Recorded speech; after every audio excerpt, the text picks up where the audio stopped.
Kakinada MP పేరుతో ఆయన సిబ్బందికి టోక్రా వేశారు సైబర్ నేరగాళ్లు. వాట్సాప్లో ఎంపీ ఫోటోను డీపీగా పెట్టి దాని ద్వారా డబ్బులు పంపమంటూ సీఎఫ్ఓ శ్రీనివాసులకు మెసేజ్లు పెట్టారు కేటుగాళ్లు. టీ టైం బిజినెస్ నిర్వహిస్తున్నారు కాకినాడ ఎంపీ. దీంతో ఎంపీఏ డబ్బులు పంపమన్నారని భావించారు సీఎఫ్ఓ.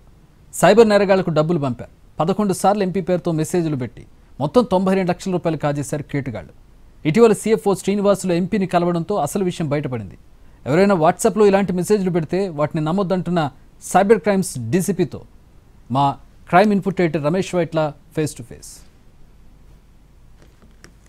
వాట్సాప్లో డీపీని చూసి చాలామంది మోసపోతుంటారు. అయితే సైబర్ నేరగాళ్లు వాట్సాప్ డీపీనే తమ పెట్టుబడిగా పెట్టి వాళ్ళు మోసాలు పాల్పడుతున్నారు. ఏకంగా కాకినాడ ఎంపీ పేరుతోటి ఒక డీపీని పెట్టి వాళ్ళ సంస్థ నుంచి ఏకంగా దాదాపు ₹1 కోటి వరకు కొట్టేయడం జరిగింది. దీనికి సంబంధించి ఆ సంస్థ ఇచ్చిన ఫిర్యాదు మేరకు పోలీసులు కేసు నమోదు చేస్తారు. ప్రస్తుతానికి డీసీపీ అంతా ఉన్నారు. మేడం, కాకినాడ ఎంపీ పేరుతో ఒక డీపీ పెట్టి ఏకంగా ₹92 లక్షల కొట్టేశారు. అసలు ఏం జరిగింది? జరిగింది మీరు చెప్పింది. సో డీపీ తోటి చార్టర్డ్ వాళ్ళ అకౌంటెంట్ గారికి మెసేజ్ వచ్చింది.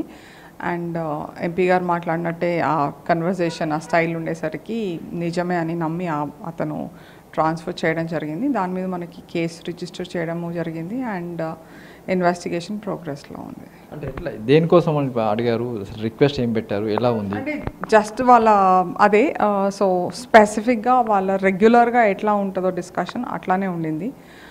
సంస్థ నుంచి ఏదైతే సంస్థ లావాదేవీలకి ఎట్లా వాడతారో అదే విధంగా ఉండేసరికి అకౌంటెంట్కి అసలు అనుమానం అన్నది రాకపోయేసరికి దిస్ హ్యాపెండ్.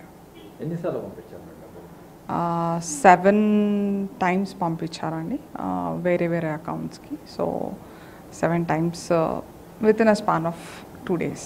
డీపీ సంబంధించి ఇలాంటివి వస్తున్నప్పుడు అలర్ట్స్ చాలామంది బిజినెస్ మెన్లకు ఇలాంటివి వస్తున్నాయి. నిజంగా మీరు ఏం చెప్పదలుచుకున్నారు? ఎలాంటి అలర్ట్ ఇస్తారు?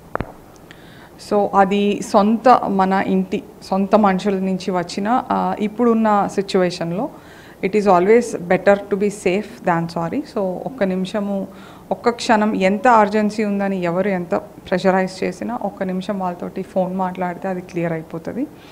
అదేవిధంగా విపరీతంగా ఈ మధ్యన మనం సైబర్ క్రైమ్లో చూస్తుంటే ట్రేడింగ్ ఫ్రాడ్స్ ఒకటి జరుగుతున్నాయి. మేము ఈ ఐపీఓ రిలీజ్ అవుతుంది, అంటే నిజంగా మార్కెట్లో చూస్తే నిజంగానే అవి రిలీజ్ అవుతూ ఉంటాయి. వాళ్ళకి మార్కెట్ నాలెడ్జ్ అండ్ మార్కెట్లో వెరిఫైయబుల్ ఫ్యాక్ట్స్ తోటే మోసం చేస్తున్నారు. సో అది ఒకటి కూడా బాగా జరుగుతుంది. కాబట్టి మేము ప్రజలకి ఇచ్చే విజ్ఞప్తి అండ్ అలర్ట్ ఉండడం తప్పితే మనం దీనిలో ఇంకొక మార్గం లేదు. Verify properly and use only trusted accounts. ఇప్పుడు ప్రతి బ్యాంకుకి ఒక ఇన్వెస్ట్మెంట్ ప్లాట్ఫామ్ అన్నది ఉంది. అది కాకుండా ఏ ఇన్స్టాగ్రామ్లోనో టెలిగ్రామ్లోనో వచ్చాయి ఇట్లాంటివన్నీ నమ్మకపోతే మోసాల బారిన తక్కువ పడతారు.